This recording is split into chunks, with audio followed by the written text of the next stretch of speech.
अस्सलाम वालेकुम दोस्तों, उम्मीद है आप सब खैर खैरियत से होंगे। दोस्तों, आज हम एक ऐसे मुल्क की सैर करने जा रहे हैं जो कि बहुत ही खूबसूरत है और यहाँ भी हर कोई जाने की ख्वाहिश रखता है। दोस्तों, आज हम सैर करने जा रहे हैं इराक की। दोस्तों, इराक की मौजूदा सूरत हाल 2026 में काफ़ी पेचीदा लेकिन बदतरीज बेहतर होती दिखाई दे रही है। मुल्क सियासी तौर पर इराक अभी भी अदम इस्तेकाम का शिकार है, जहाँ मुख्तलिफ जमातों के दरमियान इख्तलाफात मौजूद हैं। ताहम हुकूमत माशियत को मजबूत बनाने और अवामी मसाइल हल करने की कोशिश कर रही है। सिक्योरिटी के लिहाज से माजी के मुकाबले में हालात बेहतर के कमज़ोर होने के बाद, लेकिन बाज़ इलाकों में अब भी खतरात मौजूद हैं। माशियत का ज़्यादा असिस हुए हैं, ख़ास तौर पर इन्हिसार तेल पर है और इल्मी मंडी में तेल की कीमतों के उतार चढ़ाव का असर बराह रास्त इराक पर पड़ता है। तालीम, सेहत और रोज़गार के शोबों में बेहतरी की ज़रूरत है, जबकि नौजवान नस्ल बैरून मुल्क मौक़े तलाश करने की तरफ माइल हैं। इसके और दीगर बड़े शहरों में ज़िंदगी मामूल पर आ रही है। मार्केट्स, यूनिवर्सिटियाँ और कारोबार दोबारा फ़ाल हों, जिससे उम्मीद की एक किरण नज़र आती है। दोस्तों, ये है इराक, एक ऐसी सरजमीन जहाँ दुनिया की कदीम तरीन तहजीबें जन्म लें, जहाँ तरीक़ के हर वर्ग में एक कहानी छुपी है। दोस्तों, इराक को कदीम ज़माने में मेसोपोटामिया कहा जाता था, जहाँ पहली इंसानी तहजीबें वजूद में आई। यहाँ बेबीलोन जैसा अजीम शहर था और यही वो जगह है जहाँ लिखाई, कानून और शहरों का आगाज़ हुआ। सकाफत और लोगों की बात करें तो इराक के लोग बहुत अपनी मेहमान नवाजी, रिवायती खानों और सकाफत के लिए मशहूर हैं। यहाँ अरब, कुर्द और दीगर कौमें मिलजुल कर रहती हैं और हर इलाके की अपनी अलग पहचान है। जदीद हालात, गुज़िश्ता दहाइयों में इराक ने जंगों और मुश्किलात का सामना किया, ख़ास तौर पर इराक वॉर के बाद।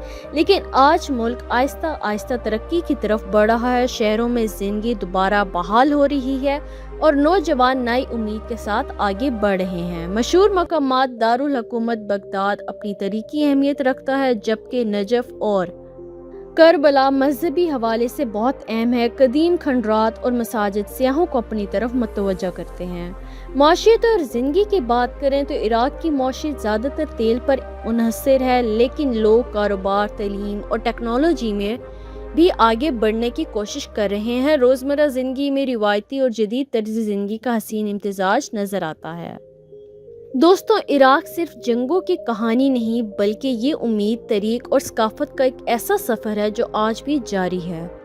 इराक में लोगों की ज़िंदगी, लाइफस्टाइल, आबादी और तरक्की एक दूसरे से जुड़े हुए पहलू हैं। इराक की आबादी तकरीबन 4 करोड़ से ज़्यादा है, जिसमें ज़्यादातर नौजवान शामिल हैं। इसी वजह से मुल्क में तवन्नाई और तरक्की की सलाहियत बहुत ज़्यादा है। यहाँ के लोग अमूमन ख़ानदानी निज़ाम के साथ रहते हैं, जहाँ एक ही घर में कई नस्लें इकट्ठी रहती हैं और मेहमान नवाजी उनकी सकाफत का अहम हिस्सा है। दोस्तों, बगदाद में जदीद तर्ज ज़िंदगी नज़र आता है, जहाँ शॉपिंग मॉल्स, यूनिवर्सिटियाँ और रहन सहन के लिहाज से बड़े शहरों जैसे जदीद सहूलियात मौजूद हैं, जबकि दही इलाकों में सादा और रिवायती ज़िंदगी गुजारी जाती है, जहाँ लोग ज़राअत और मकामी कामों से वाबस्ता होते हैं। खाने में रिवायती अरबी डिश जैसे चावल, गोश्त और मसालादार खाने आम हैं। दोस्तों, आईसिस तरक्की के हवाले से इराक ने माजी की जंगों के बाद अब दोबारा खुद को संभालना शुरू किया है। ख़ास तौर पर कमज़ोर होने के बाद हालात बेहतर हुए हैं और इंफ्रास्ट्रक्चर, तालीम और कारोबार के शोबों में आहिस्ता आहिस्ता बेहतरी आ रही है। तेल की दौलत की वजह से माशियत को सहारा मिला है, लेकिन हुकूमत अब दीगर शोबों जैसे टेक्नोलॉजी, तालीम और सरमायाकारी को भी फ़रोग़ देने की कोशिश कर रही है।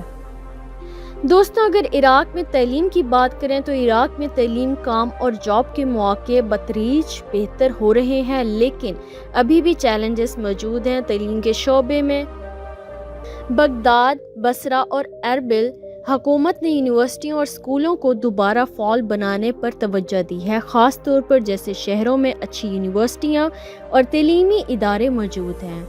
ज़्यादातर तलबा इंजीनियरिंग, मेडिकल और बिजनेस की तालीम को तरजीह देते हैं, जबकि कुछ तलबा बैरून मुल्क जाकर भी तालीम हासिल करते हैं।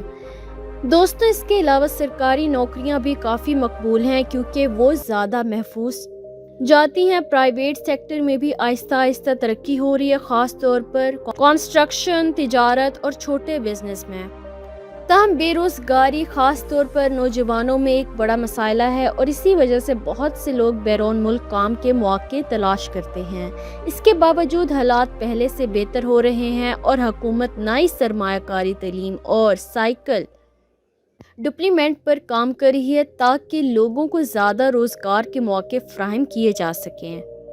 दोस्तों, इराक न सिर्फ अपनी तारीख बल्कि खूबसूरत मकामात और तरक्की की उम्मीद के लिए भी जाना जाता है। यहाँ कई दिलकश जगहें में दरियाए दाजला के किनारे शाम के मनाजिर बगदाद में मौजूद हैं जो सियाहों को अपनी तरफ खींचते हैं। दारुल हुकूमत एक जदीद साफ़ सुथरा शहर है जहाँ पुरानी किला नुमा जगहें और नई इमारतें एक अरबल खूबसूरत लगते हैं, जबकि साथ नज़र आती हैं ख़ास तौर पर कुदरती हुस्न के लिए मशहूर हैं, जहाँ पहाड़, झीलें और सरसब्ज़ कुर्दिस्तान रीजन शुमाली इलाकों में जैसे मकामात सियाहत के लिए बहुत मशहूर हैं। इसके दोकन लेक और अवंदस वादियाँ दिल को सुकून देती हैं।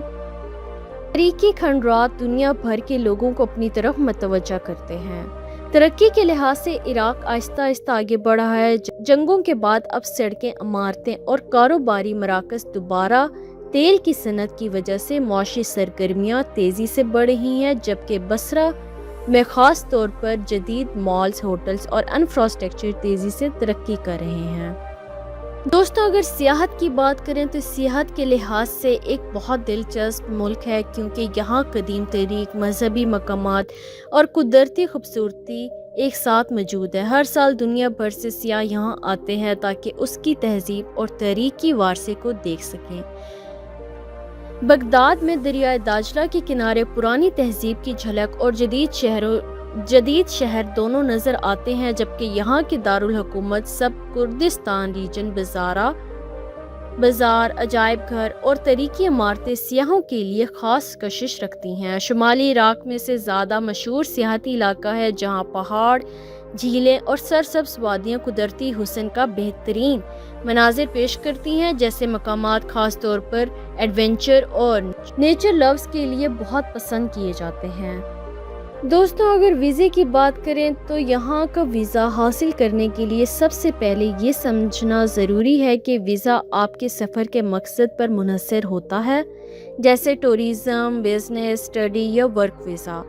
आमतौर पर सियाहती वीज़े के लिए दरख्वास्त ऑनलाइन या कौंसल खाने के ज़रिए दी जाती है। वीज़े के लिए बुनियादी तौर पर पासपोर्ट, कम से कम 6 माह की मुद्दत, पासपोर्ट साइज़ तस्वीर, दरख्वास्त फॉर्म और सफ़र की तफसील दरकार होती है। बाज़ सूरतों में इनविटेशन लेटर भी मांगा जा सकता है, ख़ास तौर पर बिज़नेस या मखसूस दौरों के लिए। दोस्तों, वीज़ा ऑन अराइवल और दीगर बड़े शहरों के एयरपोर्ट्स पर बाज़ ममालिक के शहरियों को ऑन अराइवल वीज़ा बगदाद मिल सकता है, लेकिन ये पॉलिसी वक्त के साथ बदल सकती है, इसलिए सफ़र से पहले अपडेट चेक करना ज़रूरी है। वीज़ा फ़ीस और प्रोसेसिंग टाइम मुख्तलिफ होता है। आमतौर पर चंद दिन से चंद हफ्ते लग सकते हैं। अगर कोई मजहबी सियाहत के जाना चाहे तो बाज़ औक़ात ग्रुप वीज़ा या ख़ुसूसी इजाज़त भी दी जाती है, जैसे कि नजफ़ या करबला। तो उम्मीद है कि मेरी आज की वीडियो आपको अच्छी लगी होगी। नेक्स्ट वीडियो के लिए इजाज़त दें, तब तक के लिए अल्लाह हाफ़िज़।